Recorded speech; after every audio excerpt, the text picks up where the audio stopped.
Do Pai, do Filho e do Espírito Santo. Amém. Ave Maria, cheia de graça, o Senhor é convosco, bendita sois vós entre as mulheres, bendito é o fruto do vosso ventre, Jesus.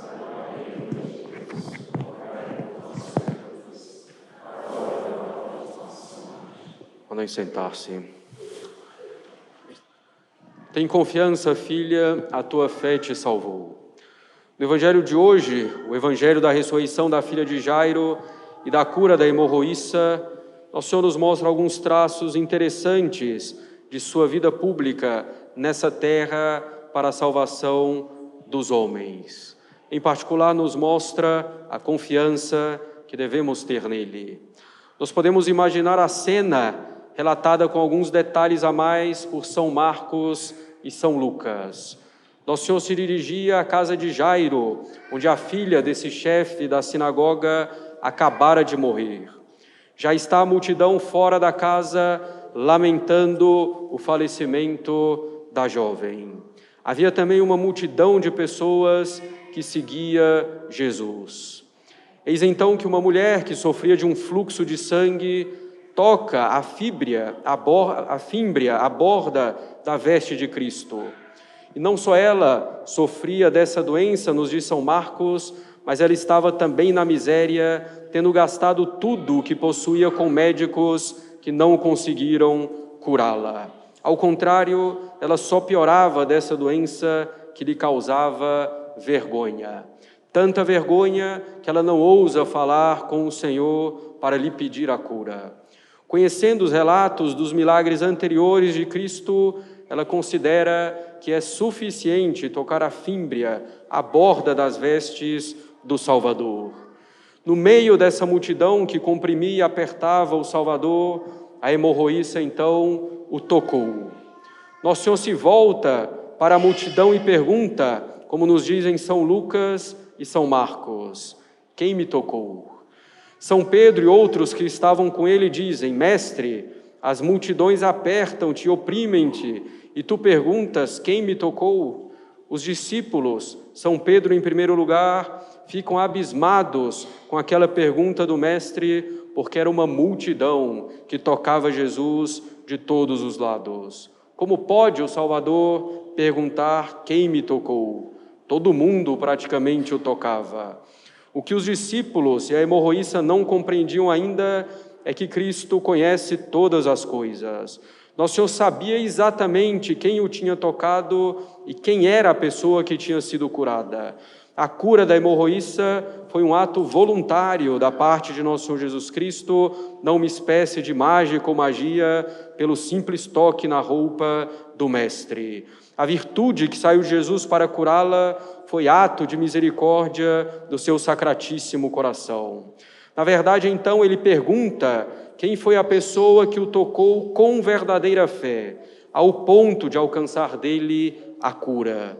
Jesus aproveita essa demonstração da fé da doente, que acredita poder ser curada ao tocar as vestes do Senhor, e opera o milagre. Nós veremos algo semelhante com os apóstolos depois de Pentecostes, pois Deus fez milagres até com a sombra deles. O fato, caros católicos, é que nosso Senhor sabe exatamente quem o tocou e ele sabe que curou a hemorroíça. A mulher resolve então, cheio de medo e tremendo, prostrar-se diante dele, contando-lhe o ocorrido. Nosso Senhor quis que se tornasse pública a cura da hemorroíça para corrigir o erro dela e dos discípulos, que pensavam que algo podia ser feito sem seu conhecimento ou às escondidas. Nosso Senhor mostra que conhece todas as coisas. No meio daquela multidão que o tocava de toda parte, ele sabe que uma mulher com grande fé o tocou e que ele a curou de seu fluxo de sangue. Nosso Senhor é onisciente e nada está escondido diante de seus olhos. Ele quis tornar público esse milagre para nos propor como modelo a fé dessa doente. Quis também tornar público esse fato a fim de preparar a multidão para o milagre maior da cura da filha de Jairo, da ressurreição dela.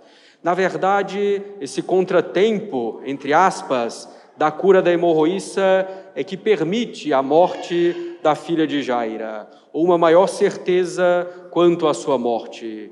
Aos olhos do pai da menina morta, esse contratempo deve ter sido incompreensível. Minha filha morre enquanto ele cura uma mulher de um fluxo de sangue no meio da multidão, querendo saber quem o tocou. Mas Jesus, a sabedoria eterna encarnada, dispõe bem todas as coisas. Permite que a filha de Jairo morra e que passe um certo tempo para fazer um milagre ainda maior, para que as pessoas possam acreditar. O milagre da ressurreição.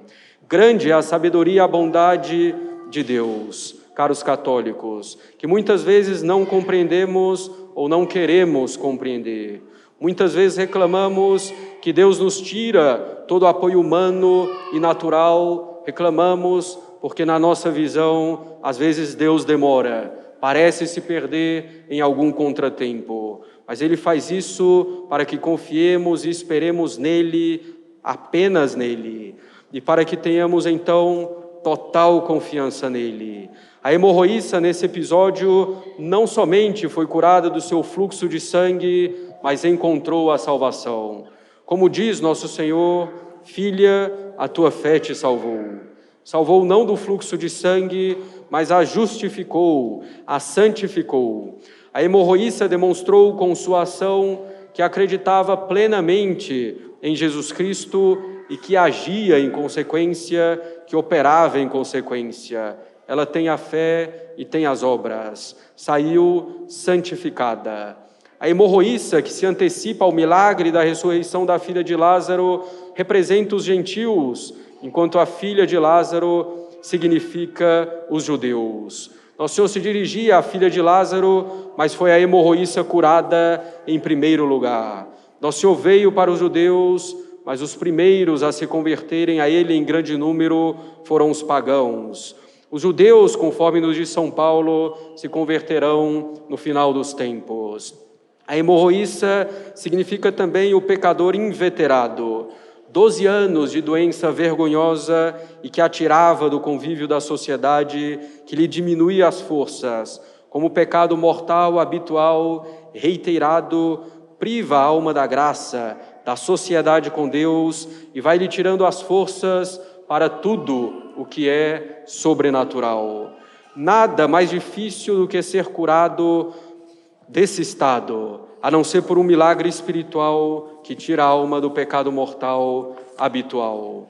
Devemos então, caros católicos, diante desse milagre de Nosso Senhor, saber que estamos sempre na presença de Deus.